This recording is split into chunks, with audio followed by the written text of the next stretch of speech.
There's so many people struggling with PT Core read aloud question, which is weird, but it also makes a lot of sense because there's a number of reasons.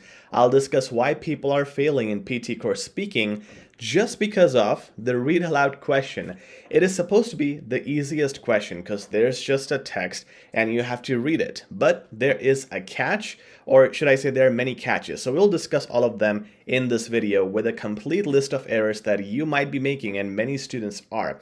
When they're given their mark sheet, they're losing marks on this section which is mentioned on the mark sheet. And in class practices too, we are telling them, hey, you're not doing this correctly. You're making a lot of mistakes. So if you think this section is just reading something and getting by, there's more to it than that.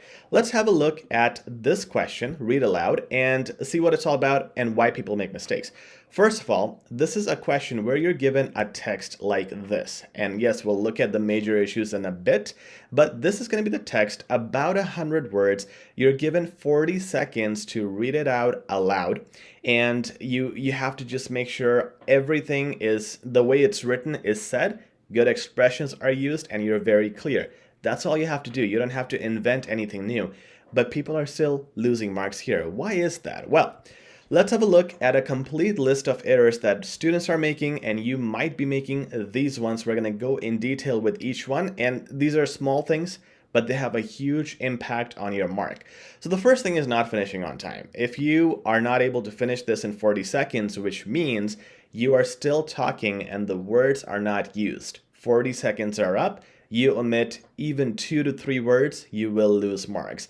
So it's not that you can just speak very slowly, because you will lose time. And also you should not speak quick. That is mentioned in the marking scheme. In fact, if you do speak quick, the AI will not catch all the words you say, and the tone matters too. So they recommend speaking at a normal pace. The pace in which I'm speaking at in this video is appropriate. Use this pace and you would be able to finish the 100-ish words within 40 seconds. So make sure you finish on time. You cannot let any words go. Eliminating words, this is even mentioned in the marking scheme because it is a major mistake and people are doing this. So they would eliminate some of the words because they're trying to either contract them, not looking at words properly, or just trying to worry about the time. You cannot eliminate words. You got to say everything as it is. You cannot add new words. Don't add your own versions, please. Obviously, just the words that are there should be used as they are present. Using fillers. Now, this includes words like and. When it's not mentioned, don't use and or any fillers or connectors. Again, just read what is given. Also, make sure not to say or like. All right, that's what we do generally. When you say the AI detects it as an so it's counted as an added word, or it is related or connected with another word before or after the making that word incorrect. So don't say ums. You cannot say ums.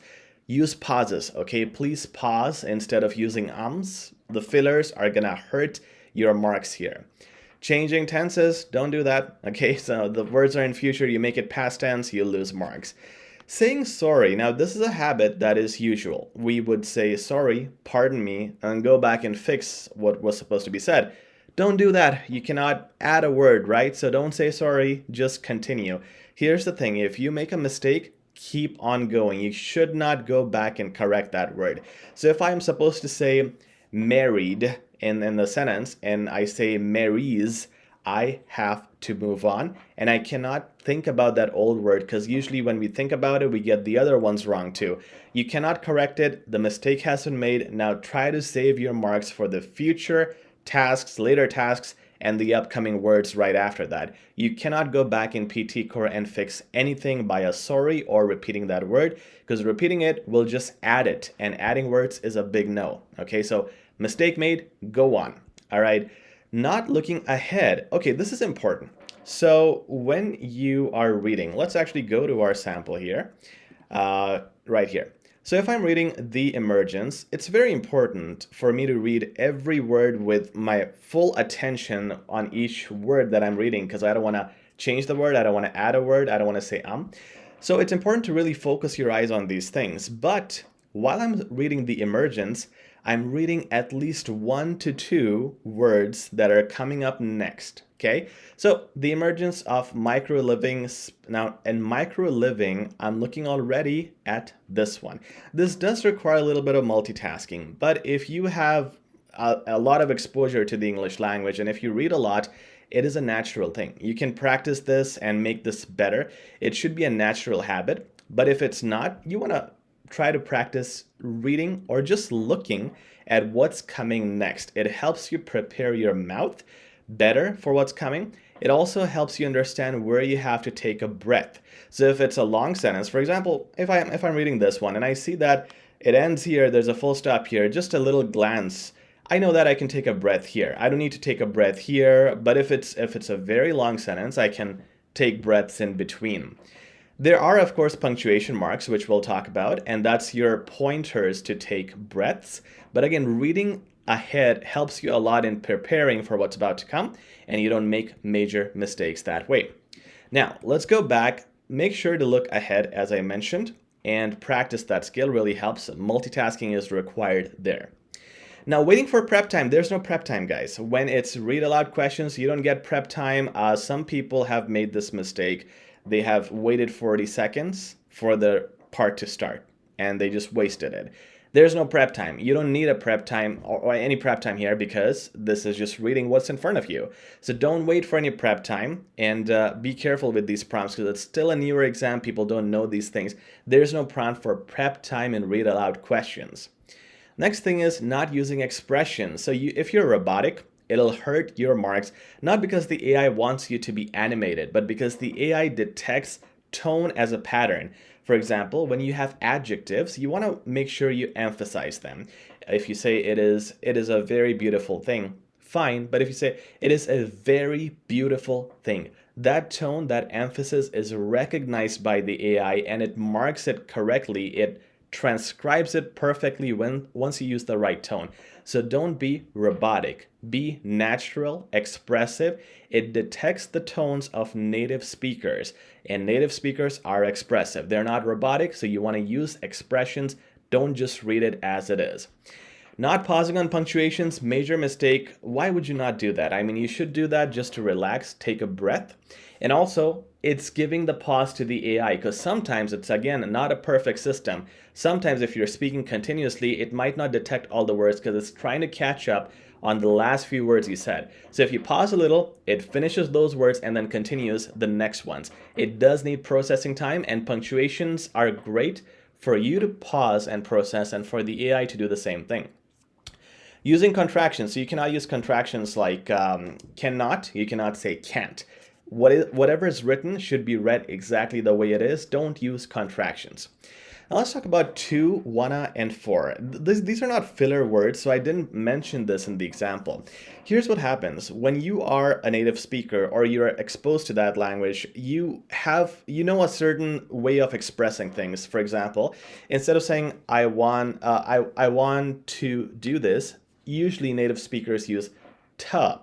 I want ta, and that's how wanna became a thing. So a lot of times instead of to, we just say ta. Have you gone to the, not to the? You cannot do that in this exam. For read aloud questions, do it not in the slang way, but the way it's supposed to be said. To instead of ta. Wanna, no. You want to use want to. Okay, make sure it's the complete form. And even things like for, it's for, right? That's the correct pronunciation. But when we talk casually, we will say things like for real. For real. What is for, right? It's not F-U-R, it is for real. But that's what we don't do in casual language. So make sure to avoid all those things from casual language. You don't want to use those bad habits. This is a simple one, guys. If you want to sound clear, which you have to for the AI to detect you, open your mouth wider. Make sure you open it as wide as you can. Whenever you speak, your words will come out clearly. Now, not emphasizing CKTP.